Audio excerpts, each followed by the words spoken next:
ప్రభుత్వానికి సుప్రీంకోర్టులో గట్టి ఎదురుదెబ్బ తగిలింది. ఎంసీడీ ఎన్నికల్లో 10 నామినేటెడ్ కౌన్సిలర్ల నియామకం కేసులో ఆప్ కి షాక్ తగిలింది. లెఫ్టినెంట్ గవర్నర్ నియామకానికి సుప్రీంకోర్టు గ్రీన్ సిగ్నల్ ఇచ్చింది. ఢిల్లీ ప్రభుత్వాన్ని సంప్రదించకుండా లెఫ్టినెంట్ గవర్నర్ ఎంసీడీలో ఆల్డర్ మ్యాన్ ను నియమించవచ్చని సుప్రీం తెలిపింది. ఇంతకు ముందు ఢిల్లీలో ఆల్డర్ మ్యాన్ నియామకాన్ని ఎన్నికైన ప్రభుత్వమే చేసేదని, ఇప్పుడు కూడా అది ప్రభుత్వ హక్కు అని ఢిల్లీ కేజ్రీవాల్ ప్రభుత్వం వాదించింది. దీనిపై సుప్రీంకోర్టును ఆశ్రయించిన ఢిల్లీ ప్రభుత్వం పిటిషన్ వేసింది. 2023 మే 17న తీర్పును రిజర్వ్ చేసిన సుప్రీంకోర్టు ఢిల్లీ ప్రభుత్వ పిటిషన్ను తిరస్కరించింది.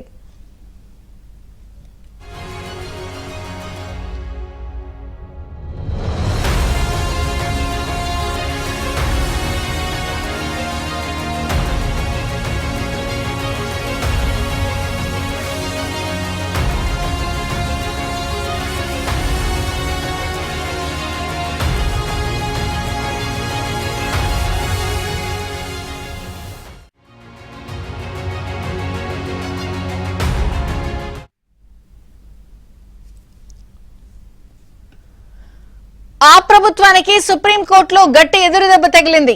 ఎంసీడీ ఎన్నికల్లో 10 నామినేటెడ్ కౌన్సిలర్ల నియామకం కేసులో ఆమ్ ఆద్మీ పార్టీకి షాక్ తగిలింది. లెఫ్టినెంట్ గవర్నర్ నియామకానికి సుప్రీంకోర్టు గ్రీన్ సిగ్నల్ ఇచ్చింది.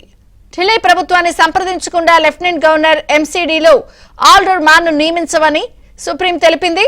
ఇంతకు ముందు ఢిల్లీలో ఆల్డర్ మ్యాన్ నియామకాన్ని ఎన్నికైన ప్రభుత్వమే చేసేదని, ఇప్పుడు కూడా అది ప్రభుత్వ హక్కు అని ఢిల్లీ కేజ్రీవాల్ ప్రభుత్వం వాదించింది. దీనిపై సుప్రీంకోర్టును ఆశ్రయించిన ఢిల్లీ ప్రభుత్వం పిటిషన్ వేసింది. 2023 మే 17న తీర్పును రిజర్వ్ చేసిన సుప్రీంకోర్టు ఢిల్లీ ప్రభుత్వ పిటిషన్ను తిరస్కరించింది.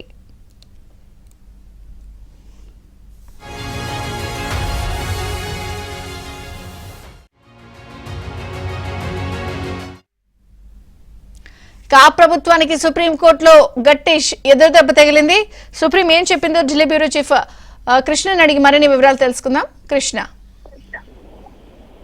విజయ చంద్రిక, ఇది నిజానికి నామినేటెడ్ కౌన్సిలర్ల నియామకానికి సంబంధించినటువంటి కేసు. ఇది అడ్మినిస్ట్రేటివ్ పరంగా ఈ అధికారం ఎవరికి ఉంది, లెఫ్టినెంట్ గవర్నర్ కుందా లేకపోతే ప్రజలు ఎన్నుకున్నటువంటి ప్రభుత్వం కుందా అన్న దానిపైన ఈ రోజు ఒక కీలకమైనటువంటి నిర్ణయాన్ని, తీర్పును సుప్రీంకోర్టు వెలువరించింది. ఇప్పటి వరకు కూడా ఏదైతే లెఫ్టినెంట్ గవర్నర్లు అందరూ కూడా ప్రజలు ఎన్నుకున్నటువంటి ప్రభుత్వం చేత ఎవరైతే సిఫార్సు చేయబడతారో వాళ్ళని మాత్రమే కౌన్సిలర్లుగా ఎంసీడీ ఎన్నికల్లో ఈ నామినేటెడ్ కౌన్సిలర్లను నియమించేది. కానీ ఆ ప్రభుత్వానికి వ్యతిరేకంగా ఆ ప్రభుత్వం ఇచ్చినటువంటి సిఫార్సులను పట్టించుకోకుండా లెఫ్టినెంట్ గవర్నర్ తన సొంతంగా 10 మంది నామినేటెడ్ కౌన్సిలర్లను నియమించడం జరిగింది. దాన్ని వ్యతిరేకిస్తూ సుప్రీంకోర్టు ఆ ప్రభుత్వం వచ్చింది. దానికి సంబంధించినటువంటి ఈ యొక్క కేసులోనే ఈ రోజు ఆ ప్రభుత్వానికి సుప్రీంకోర్టులో గట్టి ఎదురుదెబ్బ ఎదురైంది. ఎల్జీ నియామకానికి సుప్రీంకోర్టు గ్రీన్ సిగ్నల్ ఇచ్చింది. ఢిల్లీ ప్రభుత్వాన్ని సంప్రదించకుండా ఎల్జీ ఎంసీడీలో ఈ యొక్క నామినేటెడ్ కౌన్సిలర్లను నియమించకూడదు అన్న ఏదైతే ఆప్ పిటిషన్ ను ప్రస్తుతూ ఈ ఆల్డర్ మ్యాన్ ను నియమించే అధికారం లెఫ్టినెంట్ గవర్నర్ కు ఉంది అని సుప్రీంకోర్టు స్పష్టం చేసింది. ఢిల్లీ ప్రభుత్వం పిటిషన్ ను సుప్రీంకోర్టు తిరస్కరించింది. అయితే 2023 మే 7వ తేదీన ఈ యొక్క తీర్పును సుప్రీంకోర్టు రిజర్వ్ చేసింది. ఇంతకు ముందు కూడా ఢిల్లీలో ఆల్డర్ మ్యాన్ నియామకానికి ఎన్నికైన ప్రభుత్వమే చేసేది, ఇప్పుడు కూడా అది ప్రభుత్వ హక్కు అని ఢిల్లీ సీఎం కేజ్రీవాల్ చేసినటువంటి వాదనను సుప్రీంకోర్టు పట్టించుకోలేదు. దానికి ఎంసీడీ చట్టం ప్రకారం 10 మంది నామినేటెడ్ కౌన్సిలర్లను లెఫ్టినెంట్ గవర్నర్ ప్రభుత్వ సిఫార్సుతో సంబంధం లేకుండా స్వతంత్రంగా నియమించుకోవచ్చు అన్నది సుప్రీంకోర్టు తీర్పులోని సారాంశం.